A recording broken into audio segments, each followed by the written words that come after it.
क्या घर में दूध का फटना सच में अशुभ माना जाता है? आज बड़े दिनों के बाद मैंने सोचा किचन में चलकर अपनी प्यारी दीदी के साथ कुछ काम कर लिया जाए। घर की छोटी है तो मतलब ये थोड़ी ना होता है कि दिन भर खा पी कर आराम करूं। अरे वाह, लगता है सूरज कहीं और से निकला है। अरे दीदी ऐसा कुछ नहीं है, आप बताओ मुझे क्या करना है? अरे मुझे जो करना है वो मैं कर ही लूंगी। पहले तू ये बता, तेरे चेहरे पे इतना ग्लो कैसे आ रहा है? अरे दीदी आपको नहीं पता, ये तो मेरे मामाअर्थ के राइस फेस वॉश और मॉइस्चराइजर कॉम्बो का कमाल है, जिससे मुझे मिलती है सॉफ्ट एंड ग्लासी स्किन। और इंडिया का नंबर 1 राइस फेस वॉश है। इससे स्किन एकदम हाइड्रेटेड और ग्लोइंग रहती है, वो भी पूरे दिन। अच्छा तो इसे मुझे भी देना। अरे दीदी मैंने प्रोडक्ट को टैग तो कर दिया, वहाँ से मंगा लो ना। फिर तभी हमने क्या देगा कि भैया कहीं से पिट कर आ गए। पूछने पर बताया उनका एक्सीडेंट हो गया है। और मुझे तो दाल में कुछ काला लग रहा था, इसलिए मैंने पट्टी छोड़कर देख ही ली कि भैया हमसे प्रैंक कर रहे हैं।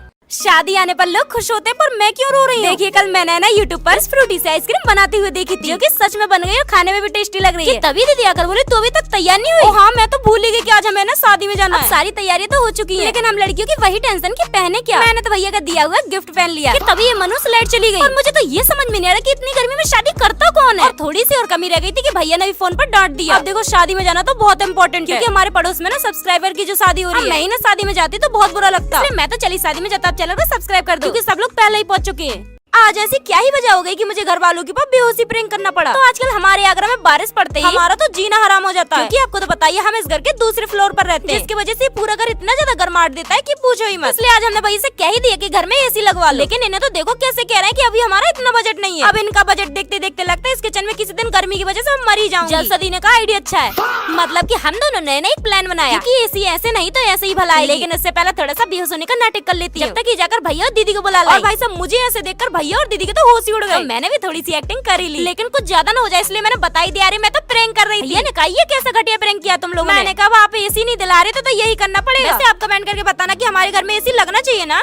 आज पहली बार कुछ अच्छा करने का सोचा, लेकिन पता नहीं क्या हो गया। तो पिछले व्लॉग में आपने देखा ही होगा भैया ने हमारे साथ कितना घटिया प्रैंक किया था, इसलिए हमें मनाने के लिए देखो कितने सारे कपड़े लेकर आए। मेरा तो इतना सुंदर सुंदर फ्रॉक सूट देखकर दिल ही खुश हो गया। पर इन्हें पैकेट्स में से खोलकर देखा तो पता चला भैया ये तो आप 2015-16 के कपड़े उठा लाए, जो कि आजकल के जमाने में कोई भी नहीं पहनता। हाँ लेकिन इसमें से मुझे ना ये वाला सूट ज्यादा पसंद आया, तो मैं अपने पास ही रखूंगी। पर इन बाकी का क्या करें? लेकिन दीदी आकर कहने लगी हमें इन्हें ना जरूरतमंदों को दे देने चाहिए। मैंने कहा आइडिया तो आपका अच्छा है। इन सारे नए सूटों को आ गए प्यारे प्यारे से बच्चों को देने के लिए। पर यार यहाँ पर आते ही हंगामा शुरू हो गया, मतलब की कपड़े के लिए देखो कितने झगड़ रहे हैं। इनको देखकर तो मुझे और दीदी को अपने बचपन की याद आ गई। और इन अंकल को तो देखो जरा, ये तो बच्चों से भी ज्यादा छोटे बन रहे हैं। लेकिन ये बच्चे देखो अब जिद कर रहे हैं कि मैं एक्टिवा पे जला दूं। तो इनकी ये छोटी सी विश भी पूरी कर दी। वैसे अगर आपको हमारा काम अच्छा लगा तो चैनल को सब्सक्राइब कर देना। आज कैसे भैया ने एक लड़की के चक्कर में घर के साथ साथ हमें भी छोड़ दिया। तो आजकल है ना हमने आजमाया, भैया कुछ बदले बदले से लगने लगे। मतलब कि जैसे ही फोन आता है उठकर बाहर निकल जाते हैं। तो सुबह के 3-3 बजे पता नहीं किससे बात करते रहते हैं। और सुबह खाने का टाइम होता है तो मना करके छत पे धूप में बात करते रहते हैं। मैंने इन दोनों से कहा तुम्हें नहीं लगता भैया कुछ बदले बदले से हो गए? ये मुझसे कहने लगे हाँ हमने भी देखा, कहीं भैया को लवेरिया तो नहीं हो गया? मैंने कहा अगर ऐसी बात है तो हमें उनसे बात करनी चाहिए। अब हमें पता तो चल ही गया था, हमने क्या ही दिया कि हम एक लड़की को पसंद करता है। मैंने जल्दी से बुआ जी को फोन लगाया तो देखो कैसे घर छोड़ने की बात कर रहे हैं। उस लड़की के चक्कर में अपनी इन तीनों बहनों को छोड़कर जा रहे हैं। ये सब देखकर मुझे तो बहुत रोना आया, लेकिन तभी पता नहीं पीछे से भैया आ गए और कहने लगे मैं तो प्रैंक कर रहा था, देखिए सूटकेस में भी तुम लोगों के ही कपड़े रखे। पर ये कैसा प्रैंक है भैया, तुम कितने बुरे हो? और हाँ कमेंट करके बताना कि हमें भैया पे क्या प्रैंक करना चाहिए।